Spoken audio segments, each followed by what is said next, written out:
Welcome to Civil Service IAS, your go-to YouTube channel for all things related to the Indian Administrative Service. Nepal, Sri Lanka, Bhutan, India सब में border खत्म कर दो, ये recently कहा है श्रीलंका के प्रेसिडेंट ने। यहाँ पर आप देख पाओगे मेक इंडिया, बांग्लादेश, नेपाल, भूटान, श्रीलंका इन सब में ना बॉर्डर हटा दो। जो बिम्स्टेक ग्रुप है, बिम्स्टेक के बारे में आप सबको पता होगा, नहीं पता तो बता देता हूँ। बिम्स्टेक की फुल फॉर्म है the Bay of Bengal Initiative for Multi Sectoral Technical and Economic Cooperation, BIMSTEC.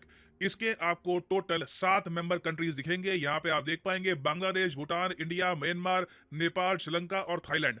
Now Sri Lanka के यहाँ पर प्रेसिडेंट ने यह कहा है कि इन सब कंट्रीज के बीच में एक ऐसा एग्रीमेंट होना चाहिए बिम्स्टेक ग्रुप के अंदर ही कि अगर किसी भी कंट्री का नागरिक किसी और कंट्री को विजिट करना चाहता है तो बिना वीजा, बिना रिस्ट्रिक्शंस के विजिट कर सकता है। नाउ ये आइडिया बहुत यूनिक है। कुछ इलाके हैं दुनिया के जहां पर यह आइडिया लागू हुआ है, उनको इससे काफी बेनिफिट भी हुआ है।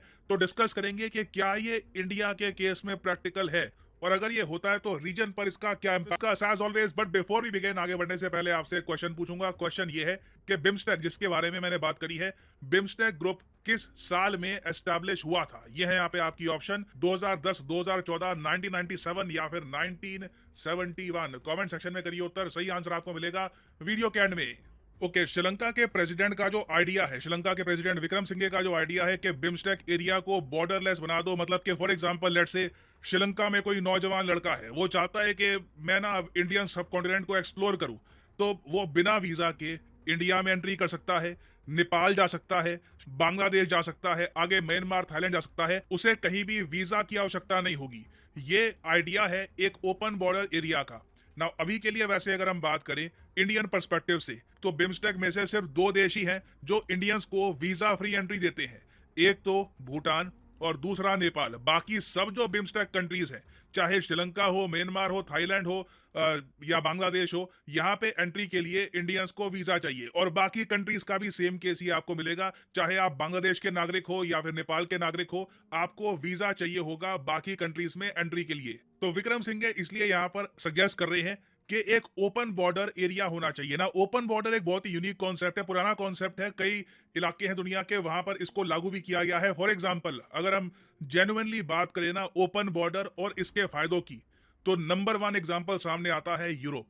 यूरोपियन यूनियन कंट्री, सारी तो नहीं, ज्यादातर जो यूरोपियन यूनियन कंट्रीज हैं, इन्होंने मिलकर एक ग्रुप फॉर्म किया 1995 में। इसका नाम है शेंगेन एरिया। यहां पे आप देख पाएंगे ये है वो एरिया। नाउ इसके अंदर क्या है, इस एग्रीमेंट के अंदर क्या है कि मान लीजिए एक व्यक्ति है पोलैंड का, पोलैंड यूरोपियन यूनियन में आता है, उसके अलावा शेंगेन एरिया का भी वो पार्ट है। मान लीजिए पोलैंड में एक युवक है, उसने कंप्यूटर साइंस में काफी पढ़ाई कर ली और वो चाहता है कि वो फ्रांस में जाकर काम करे। सिर्फ विजिट की बात नहीं कर रहा मैं, ये नहीं कह रहा कि फ्रांस को देख के आना है, आईफल टावर को छू के आना है, 12-15 दिन के लिए फ्रांस में गए, नहीं। लंबे समय के लिए वो फ्रांस में जाना चाहता है, रहना चाहता है, काम करना चाहता है। तो इस एग्रीमेंट के अंदर ये सब पॉसिबल है। और आप सोच कर देखिए सिटीजन्स को कितनी ज्यादा कन्वीनियंस यहाँ पे होती होगी। कई कंट्रीज की इकोनॉमी को इससे काफी बूस्ट मिलता है। 27 कंट्रीज इसके पार्ट हैं और कई और देश जैसे कि रोमेनिया, बल्गेरिया, साइप्रस, ये भी शेंगेन एरिया को ज्वाइन करना चाहते हैं। और ये ह्यूमन हिस्ट्री में मैं कहूंगा पहली बार ऐसा एक एक्सपेरिमेंट देखा गया है, और ये एक्सपेरिमेंट काफी हद तक सक्सेसफुल भी हुआ है। और इससे इंटरेस्टिंग बात मैं आपको यही बताता हूँ, यूरोप का भी टूरिज्म बड़ा है। एक एग्जांपल आपको देता हूँ, मान लीजिए इंडिया में एक आदमी है, करोड़पति आदमी है, उसको यूरोप घूमना है, ठीक है। अब कई लोग आपने देखा होगा यूरोप जब जाते हैं तब सिर्फ एक कंट्री को विजिट नहीं करते, वो पैकेज में कई कंट्रीज को विजिट करके आते हैं। वो जर्मनी को, पोलैंड को, फ्रांस को, के 2 दिन जर्मनी में बिताए, 2 दिन पोलैंड में बिताए, 2 दिन फ्रांस में बिताए, इस तरीके से उनका पैकेज होता है। तो ये सब पॉसिबल कैसे है? ये सब पॉसिबल है बिकॉज ऑफ शेंगेन वीजा। जो ये शेंगेन कंट्रीज हैं, ये शेंगेन वीजा भी ऑफर करती है। चाहे अमेरिकन हो, रशियन हो या फिर चाइना के नागरिक हो, वो शेंगेन वीजा ले सकते हैं और इकट्ठा बहुत सारे कंट्रीज को विजिट कर सकते हैं। इससे बेसिकली होता क्या है कि मान लो अगर ये सिस्टम ना होता यूरोप में, तो इंडिया में उस ट्रैवलर को एक डिसीजन लेना होता कि मेरे पास 6-7 लाख का बजट है, किस कंट्री में जाऊं, जर्मनी में जाऊं, फ्रांस में जाऊं, पोलैंड में जाऊं। अब शेंगेन वीजा के अंडर ना जो भी वो पैसा खर्चेगा वो बढ़ जाएगा। वो थोड़ा सा पैसा खर्चेगा जर्मनी में, थोड़ा फ्रांस में, थोड़ा पोलैंड में, बाकी कंट्रीज में, स्पेन में। तो इससे सबका फायदा हो रहा है। और मैंने आपको बस एक एग्जांपल दिया, इमेजिन करो बड़े स्केल में इससे यूरोप को कितना फायदा हुआ होगा। ओवर द इयर्स आप देखोगे इस पर बहुत सी रिपोर्ट्स पब्लिश हुई हैं। यूरोप की ओपन बॉर्डर्स की वजह से इनकी इकोनॉमी को फायदा हुआ है। कई देश जिनके बर्थ रेट गिर रहे थे, वर्कर्स की कमी थी, उनको वर्कर्स मिल गए हैं, तो यूरोप के लिए ये काफी अच्छा रहा है। मगर यूरोप और इंडियन सब कॉन्टिनेंट में एक फर्क है। इंडियन सब कॉन्टिनेंट में देखिए ओवर पॉपुलेशन की प्रॉब्लम है। हमेशा डर ये लगा रहता है कि अगर हमने बॉर्डर्स ओपन कर दी तो ज्यादा लोग ही एक दूसरे की कंट्री में ना चले जाएं, एक रीजन में ओवर पॉपुलेशन ना हो जाए। यूरोप में आपको ऐसा केस मिलेगा नहीं। यूरोप में ओवरऑल बर्थ रेट्स गिर रहे हैं, पॉपुलेशन गिर रही है, तो ये एक मैसिव डिफरेंस है दोनों रीजन्स में। मगर इसका मतलब ये नहीं है कि हम लोग बिल्कुल भी इस आइडिया को एक्सप्लोर नहीं कर सकते। यूरोप का जो देखिए मॉडल है वो तो एक अल्टीमेट ड्रीम है। आप कह लीजिए हम सपना दे सकते हैं कि एक दिन दुनिया ऐसी हो कि आपको यूएस जाना है, आपको रशिया जाना है, जापान जाना है, आपका बस मन होना चाहिए, आप आराम से पैसा पे करिए, आप विजिट कर सकते हैं। आपको वीजा के लिए, परमिशन के लिए कई दिन बिताने की जरूरत नहीं है। एक आइडियल वर्ल्ड तो ऐसा होगा, मगर हम एक सपनों की दुनिया में नहीं रहते, हम रियलिटी में रहते हैं जहाँ पे रूल्स हैं, रिस्ट्रिक्शंस हैं। तो उन रिस्ट्रिक्शंस को कितना हम खुला कर सकते हैं, इसका एक बहुत ही अच्छा एग्जाम्पल है आसियान देश। आसियान देश आपको पता होगा, यहाँ पे आपको मिल जाएंगे टोटल 10 कंट्रीज हैं आसियान में। यहाँ पे इनकी लिस्ट है, Indonesia, Singapore, Vietnam, Philippines, Myanmar, Cambodia. इन सब के बीच में ना एक वीजा फ्री रेजीम है। मतलब कि बहुत सारे जो आसियान कंट्रीज हैं ये अपनी सहूलियत के हिसाब से 30 दिन का फ्री वीजा एक्सेस, 15 दिन का फ्री वीजा एक्सेस प्रोवाइड करते हैं एक दूसरे के सिटीजन्स को। इससे इन सब कंट्रीज का जो टूरिज्म है ये भी काफी इंप्रूव हुआ है। नाउ इंडियन पर्सपेक्टिव से अगर हम देखें कि हमको इस सब से क्या फायदा हो सकता है, मैं कहूंगा देखिए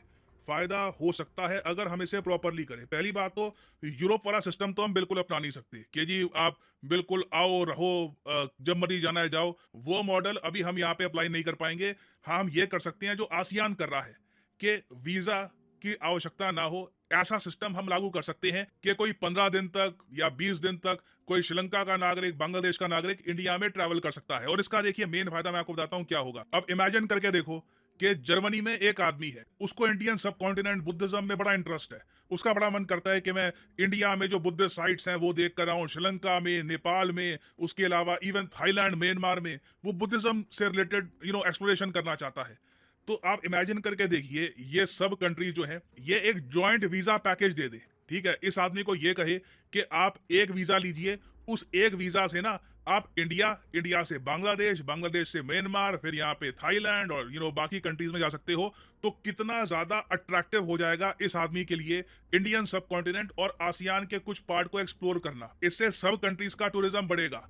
कई लोग हैं जो यहाँ पर आएंगे, वो ना सिर्फ इंडिया, नेपाल, बांग्लादेश, बाकी कंट्रीज को भी विजिट करना चाहेंगे। तो डेफिनेटली मैं ये कहूंगा अगर ऐसा कुछ कॉन्सेप्ट कल को अप्रूव होता है, अभी तो देखिए उन्होंने सुझाव दिया है, ठीक है, अभी कुछ रिटर्न में कुछ ऐसा नहीं है, प्रपोजल आ गया है या बिम्स्टेक पे इस पर चर्चा हो रही है। अभी बस श्रीलंका के प्रेसिडेंट ने सबसे पहले इस प्रपोजल के बारे में बात करी है। बट कल को अगर हम ऐसा करते हैं तो बिल्कुल इससे टूरिज्म में आप इंक्रीज देखोगे। बट हमेशा की तरह मैं यहाँ पर जानना चाहूंगा आपका ओपिनियन कि आप इसके बारे में क्या सोचते हैं। देखिए बिम्स्टेक ग्रुप की सबसे बड़ी खासियत मैं वैसे ये भी ऐड कर दूं, ये है कि इसमें पाकिस्तान नहीं है, तो पाकिस्तान का कोई यहाँ पर इशू है नहीं, तो आप कह लीजिए टेररिज्म वाला एस्पेक्ट थोड़ा सा कम हो जाता है यहाँ पर। तो बताइएगा यहाँ पे आपका क्या ओपिनियन है, क्या आपको ये आइडिया पसंद है, आपको नहीं पसंद, लिखिएगा इसके बारे में कमेंट सेक्शन में।